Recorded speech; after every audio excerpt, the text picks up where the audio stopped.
love the Lord. I know, Father, that you are in charge of my life and that some way you are turning this situation for your good. But you can't do that if you can't trust God. It's impossible. Yeah, but what if they take advantage of me? How can they take advantage of you?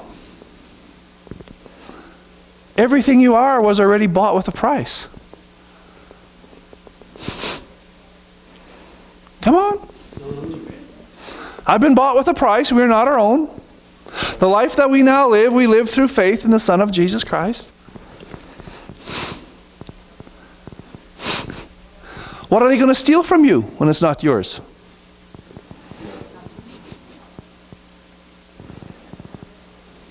Okay, we'll go back to quitting meddling. That's good. Your business, everything in life, unless you can trust God to be in charge of it, you can never be happy there. You'll never have peace.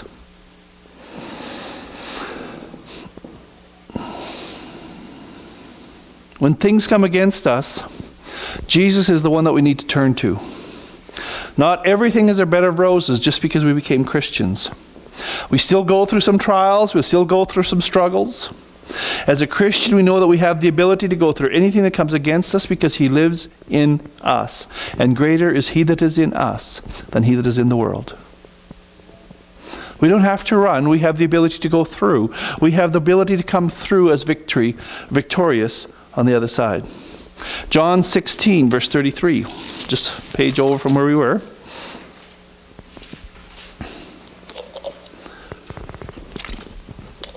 Jesus is speaking again. He says, "These things I have spoken unto you, that in me you might have peace."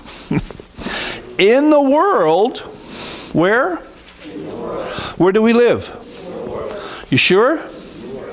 None of us have gone on to heaven yet? Okay. In the world. Can we all agree we're in the world? Let's take a consensus, yes. In the world you shall have tribulation. Oh, but I don't know why all these things are happening. I don't know why I can't. Let me see, what did Jesus say? You're going to have trouble in the world. But, don't you love the buts in the Bible? In the world you will have tribulation, but be of good cheer. I have overcome the world. So the trouble's going to come, but the trouble can't overcome you because Jesus has already overcome the trouble and He is in you.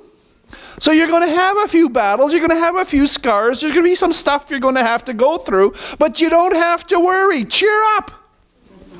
It's already been beaten. You are fighting from a point of victory. You're not fighting from a place of trying to attain. You're from the place of maintaining rather than attaining. And that's what makes the whole difference. When you are maintaining, it's already under your control. You already have the ability to overcome it. You have already fought that battle. The battle has been won. The battle is over. You're occupying. You're in. You're maintaining. So be of good cheer. I have overcome the world, and He indwells you. So the battle is already there. You don't have to run from it. You don't have to worry about it. You just have to say, hey, Jesus, look at this one. Would you stomp this one for me?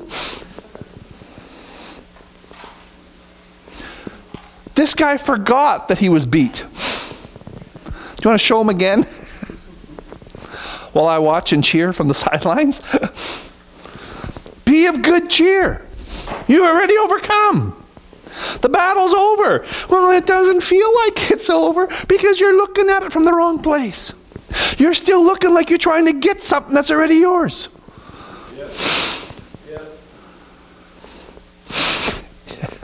You don't have to fight for what's already yours. It's yours.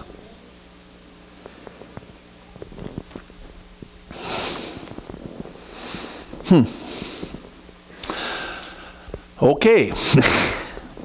So Jesus said in the world we're going to have to go through some rough places. We're going to have some deep valleys. But then he says don't make camp in those valleys. Don't set your direction in the valley. The valley is the worst place because you can't see properly. Get yourself back up on the mountaintop before you start making directions and before making long-term plans. Get yourself back to a place in peace. Get yourself back at the time where you're fellowshipping with the Lord and say, now let's set a plan. Don't sit there and go, oh my goodness, I have $3,000 worth of bills coming in. I have a car payment that's due. I have a house that's falling apart. and I don't know what I'm going to do. I just don't know because the kids are hungry and the wife wants a new dress and my money is already all gone. And I go, that's not the time to set long-term plans. Yeah, I'll just quit my job. No. You put those things aside. You recognize that they're there. Now go spend some time with the Lord. Spend some time worshiping the Lord. Spend some time recognizing that He has already overcome. Spend some time drawing away until your heart is at peace, until all of those things aren't just crowding out the life. Spend some time drawing away and say, okay, Lord, now what would you have me do?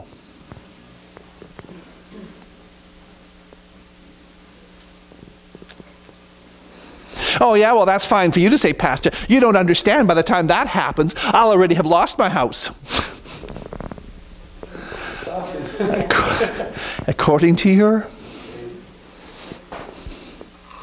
I believe I'm turning it over to God. He's in charge. Now that doesn't mean I don't do what I can do. But part of doing what I can do is finding the plan. Yeah. I would hate to find out I was on the wrong road and didn't have the plan. It doesn't matter how long you drive down the wrong road, you're still going to get to the wrong place. So stop, get your peace, and then start making your decisions. Instead of running to the Lord for peace, many people, including Christians, are turning to drugs and alcohol to find peace. God, however, can and will carry us through the dark days and through the troubled times without having to alter our body chemistry. He can give us the strength to get through. Too many are busy looking for an escape route when what they should be looking for is the strength to handle life. You don't need an escape route. You need to find the strength to handle it. Now, the peace that drugs and alcohol brings is only temporary. Afterwards, it leaves the person in worse shape than before. The things we try to run from will always be back once we're sober again. Except now they're worse than they were when we started. Because now we've wasted another 2 days, 3 days, 6 weeks, whatever we've done, I don't know how long, trying to avoid them while they've been growing. That's right. You're still going to have to overcome them. They don't leave until you overcome. So God can give us permanent peace. During times of anxiety and stress, we have to learn to turn to the Lord because He is our peace. He is the only one that can safely lead us through the storms of life. So shifting to the new level doesn't mean that all the battles are all over now. As long as we're living on this earth, there's going to be challenges, but we can still have peace in spite of the challenges. Sometimes we get so involved in thinking our mountain of problems, about our mountain problem, we forget to keep our mind on the mountain mover. Yes. We see these mountains of problems, we forget there's a mountain mover working on our side.